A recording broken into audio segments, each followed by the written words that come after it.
네.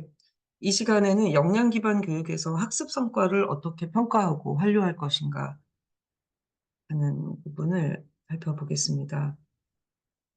우리가 학생들에게 성취를 보장하겠다라고 만든 약속들이 지금까지 만들어 왔죠. 대학이 만든 핵심 역량이 그렇고, 전공 단위에서 만든 전공 역량이 그렇고, 교과목 단위에서 만든 교과목의 교육 목표 혹은 학습 성과가 있습니다. 이것들이 제대로 달성됐는지 측정이 돼야 되지 않습니까? 그리고 그 측정을 했으면 '아 어떤 부분은 좀 부족하네.' 피드백을 해서 그다음에 인제 어떤 개선을 반영을 해야 될 거예요. 그게 학습 성과 측정과 한류가 되겠습니다. 고 말씀을 쪼끔 드릴 건데 어 역량을 어떻게 측정하고 피드백할 것인가 이게 쉽지 않을 거지 않습니까? 역량이라는 게 뭐를 할 수 있는 건데 뭐를 할 수 있는지를 보려면 뭐를 하게 해야 되는데 그러려면 인제 비용이나 이게 상당히 인제 우리가 감당이 안 되는 거잖아요. 그래서 인제 간접적인 방법을 많이 쓰죠. 진단 도구를 만들어서 스스로 할 수 있는지를 측정하는지 약간 효능감 검사처럼 그런 거를 인제 핵심 역량들 가지고 만듭니다. 범대학용도 있고 개별 대학용도 있습니다.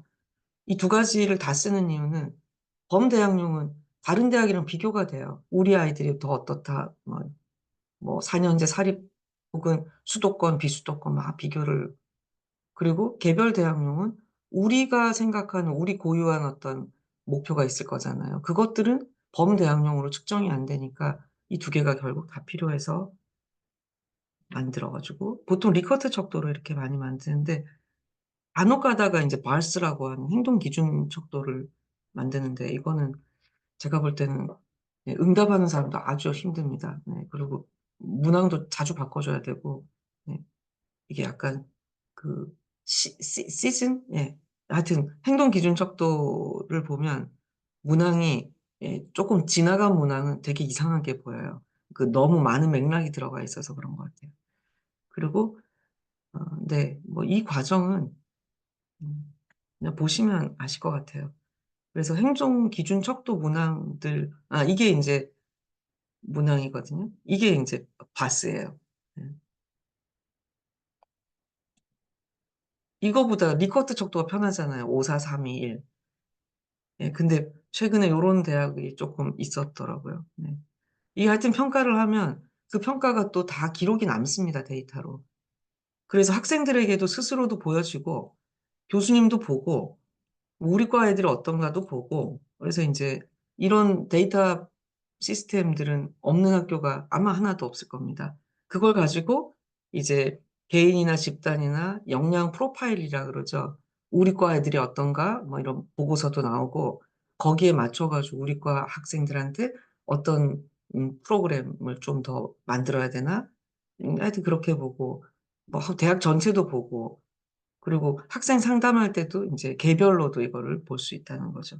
그래서 요런 것들은 지금 너무나 보편화되었고 또 많은 데이터들을 학생들이 스스로 자기에 대해서 이렇게 모니터하고 있습니다.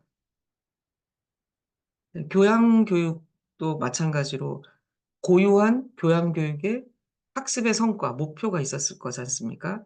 있습니다 당연히. 그것들을 올 한 해의 교양 교육 과정 운영하면서 얼마나 달성했는가 하는 거를 측정을 해야 되겠죠. 그게 교양 교육의 목표 평가 계획이에요. 지금 요 사례를 보시면 교양 교육의 목표 중에 하나가 뭐 역량이네요. 요런 역량. 목표가 엄청 크네요. 그리고 그거를 요렇게 요런 평가 도구를 가지고 이런 루브릭을 가지고 평가를 했습니다. 물론 평가를 하기 전에 인제 계획이죠. 그리고 그 역량들을 어떤 교양 혹은 교과목 어떤 비교과가 있네. 하여튼 요거 한 장만 보면 목표는 뭐고 관련된 교과목은 뭐고 비교과는 뭐고 측정은 나중에 어떻게 할 거고 나중에 해석은 어떻게 할 건가. 이게 인제 계획이면 마지막에는 이걸 가지고 해 봤더니 '아 우리 아이들이 교양 교육 음 목표 달성했더라. 뭐 좀 중간 아이들이 많더라.' 뭐 이렇게 피드백이 되는 거예요. 네, 이런 식으로 이제 문항을 만들어가지고 한 거죠. 이런 형태가 아니면 이제 인증제 같은 형태로 하는 학교, 이거 안동대학교인데요. 글로컬 대학이 돼서 제가 한번 들어가 봤더니 역량 인증제를 하시더라고요. 그래서 그때 당시에 들어갔을 때 아마 한 30% 정도가 인증을 받고 졸업을 한다, 뭐 그러더라고요. 그만큼 이제 품질을 우리가 관리하는 거죠. 예, 이게 이제 졸업 역량 인증제면 전공 역량 인증제도 해요. 이 안동대학교가.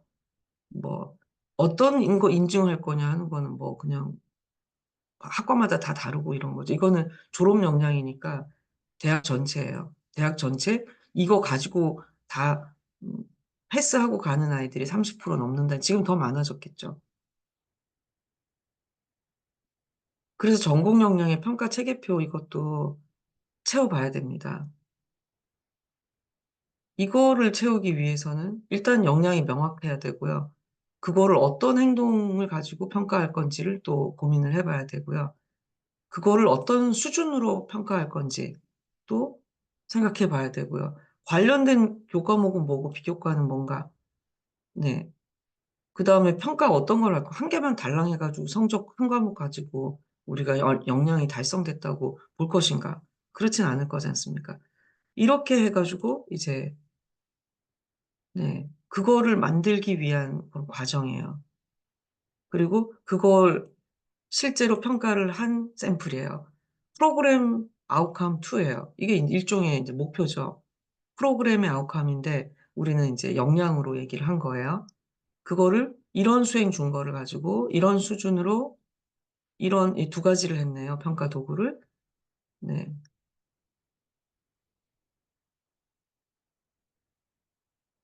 그렇게 보면 각각의 목표별로 이게 이제 성과가 13개다 그러면 예를 들어 이게 다른 말로 우리가 설정한 전공 역량이 13개예요. 그거를 어떤 도구로 어떻게 평가할 건가. 네. 그리고 그거는 나중에 어떤 거를 통해서 나오는가 근거 자료. 음, 이건 이제 전문대학에서 했던 직무 수행 능력. 네. 뭐 직무가 있겠죠. 여기 있네요. 역량이네요. 역량. 그리고 평가를 어떻게 하냐면 네. 여기 있네요. 졸업 포트폴리오하고 현장 평가 발표회를 하네요. 네. 그렇게 했을 때 이제 각각의 아이들이 몇 점 맞고 가는지를 평가하잖아요. 더 좋다면은, 네, 더 좋다면 루브릭이 있는 게 더 좋겠죠.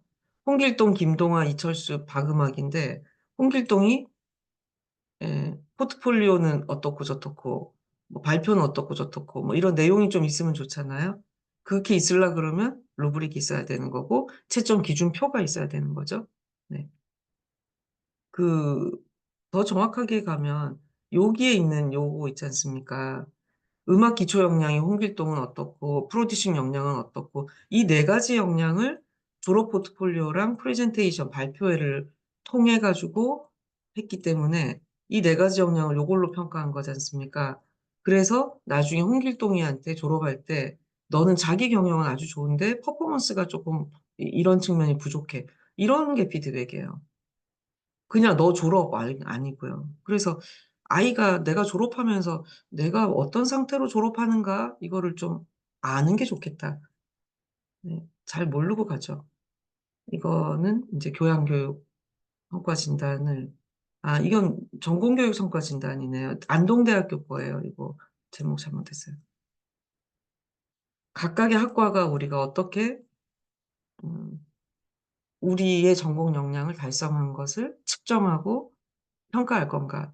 이런 식의 평가도 할 수 있다. 네. 이런 식의 평가도 참 좋은 게, 이렇게 해가지고 우리가, 음, 우리과 졸업하는 아이들의 몇 퍼센트가, 어, 예를 들어서 뭐 창의 융합 역량을 펌할 2급 이상 취득이라고 보면 2급 이상 취득을 몇 명 했는지 우리가 체크해야 될 거지 않습니까? 그러면 졸업하는 애들 중에 몇 명이 이걸 갖고 가는지 우리가 데이터가 있는 거예요. 네. 미국의 센트럴 파크 이스트 세컨더리 스쿨, 이게 뉴욕에 있는 센트럴 파크 그 고등학교인데요. 이 고등학교는 졸업 포트폴리오를 이거를 해요. 그래서 입학할 때 딱 이거가 너네 졸업할 때 이거 요건이야 이렇게 주는 거예요. 이 중에는 교과목도 있고 교과목 아닌 것도 있고 나중에 이제 졸업위원회에서 시험을 보는 거죠. 그때 시험이라는 거는 이제 부술 시험이 되는데 포트폴리오 가지고 그러니까 포트폴리오를 보면서 자기가 수업도 선택하고 네, 뭐 봉사활동도 하고 외국어도 하고 운동도 하고 뭐 이렇게 해서 이 졸업 성적표하고 별개로 이 포트폴리오를 보고 평가한 결과를 가지고 가는 거죠. 너무 좋지 않아요? 네. 그랬을 때 이런 성적표가 나오는 거예요. 이 조셉 스미스가요, 역량 성적표가 이래요. 어떤 역량이 되게 좀 찌그러들었죠. 1번 역량이 되게 작아요. 1번 역량이 보면 분석적이고 창의적인 사고력이에요. 어허, 네. 이 창의적 사고, 분석 사고가 좀 떨어지네요, 얘가. 2번을 보면 잘 안 보입니다만은 이게 커뮤니케이션인데요. oral and written. 커뮤니케이션이 2번이 부족하네요. 어허, 예. 일단 뭐 부족한 건 부족한데 뭐가 잘하는가 볼게요. 7번하고 3번. 7번이 네, ethical. 네, 이게 윤리적 의사결정이 아주 좋네요. 3번을 보면 리더십과 팀워크가 아주 좋아요. 얘 괜찮네요. 근데 약간 사고력은 떨어지고, 그죠? 그래서 다 파이가 크면 좋지만, 파이가 좀 작더라도 큰 부분이 있잖아요. 그래서 이 학생이 어떤 아이인지를 우리는 이 역량을 보면 알 수 있는데, 성적표를 보면 몰라요. 너 성실한 학생이구나. 그거 정도 아는 거죠. 그래서 우리는 조만간 역량 성적표를 만들 수 있습니다. 네. 아마 이제 거의 근접해 온 학교들이 많을 겁니다. 이거가 되려면 안에 프로그램들이 역량하고 매핑이 잘 돼야 되거든요. 다 엉터리로 해놓고 이게 나오면 이거는 진짜 쓸모없는 것이 돼서 시스템은 다 돼 있어요. 안에 진짜 매핑이 자신이 없으니까 이제 여기까지 아직 못 가는 것 같아요. 그랬을 때 이제 아이한테 이런 걸 줄 수 있는 거죠. 네. 너는 지금 이렇게 졸업한다. 네. 그리고 우리도 분석을 해야 되죠. 우리 졸업하는 아이들이 어떤 상태로 졸업하는가. 그렇게 했을 때 이런 피드백이 나와요. 역량별로. 5, 6, 7번, 6, 7번은 다 상으로 졸업했는데 1, 2, 3, 4, 5는 중도 좀 있네요. 아하, 그러면 어떻게 개선해야 되나? 1, 2, 3, 4, 5. 이렇게 피드백을 넣어요.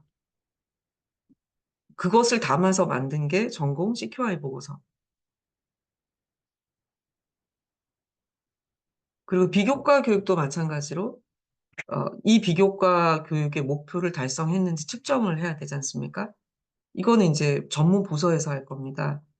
그래서 이것도 마찬가지로 간접평가, 효능감 평가처럼 혹은 만족도 평가 이런 것도 하고 또는 뭐 실제로 컨테스트처럼 뭐 직접 평가도 할 수 있을 거고 어쨌거나 이제 우리가 직간접적인 평가를 통해서 개별 프로그램이 성과가 있었는지 우리 부서의 프로그램이 성과가 있었는지 전체 우리 대학의 비교과 프로그램은 어떤 성과가 있는지 이거를 측정하고 한류하는. 그래서 비교과 교육에서도 이런 질 관리 체계가 있어질 겁니다.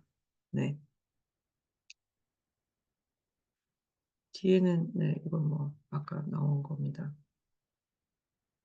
유연학사 제도가 이거는 일단 유연학사 제도는 우리 역량 기반에서는 어, 다루지 않도록 하겠습니다. 이번 특강에서는 다루지 않도록 하겠습니다.